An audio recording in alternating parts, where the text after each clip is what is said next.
Ini kisah para pejabat yang merendahkan dirinya, yang menghamba harta benda dan menjadikan negara dan rakyat sebagai sapi perah belaka. Saat kita semua menahan diri untuk melakukan ini dan itu, beberapa politikus dan pejabat kita malah tetap bernafsu untuk nodong sana-sini, ngutil sana-sini. Saat kita semua mencoba bertahan di tengah badai, jungkir balik melanjutkan hidup saat semuanya begitu sulit, para politikus dan pejabat juga tetap berakrobat dengan anggaran. Entah berapa ratus ribu orang yang sudah di PHK, yang usahanya bangkrut, yang penghasilannya merosot. Tapi itu tak mengurangi nafsu para pejabat rakus yang tidak punya harga diri. Menteri Kelautan dan Perikanan bersama beberapa staf khusus dan pejabat kementerian meminta cashback dari setiap benih lobster yang diekspor. Mereka memakai uangnya untuk berbelanja barang-barang mewah persis ketika kebanyakan dari kita sedang mati-matian bertahan memenuhi kebutuhan-kebutuhan pokok.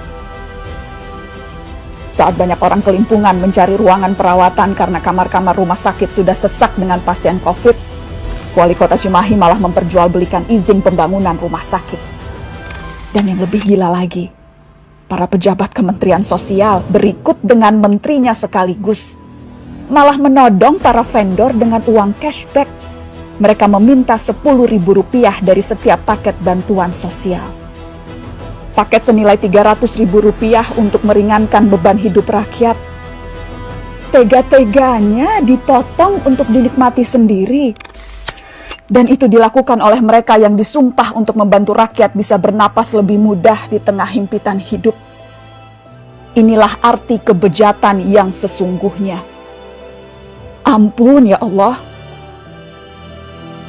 Sejak awal, dana triliunan rupiah yang digelontorkan dalam bentuk bantuan sosial memang rentan diselewengkan. Sudah banyak yang memprediksi potensi ini. Mungkin memang kita tidak kaget, tapi bukan berarti kita harus maklum, bukan berarti kita tidak boleh marah. Kasus-kasus korupsi di tengah pandemi membuktikan kompas moral para politikus dan pejabat kita memang sedang berada di titik terendah.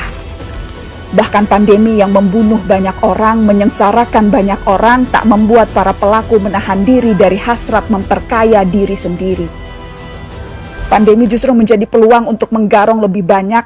Kegentingan dan kedaruratan justru jadi ruang baru untuk bertindak lebih brutal, lebih banal, lebih ugal-ugalan, dan lebih tidak tahu malu.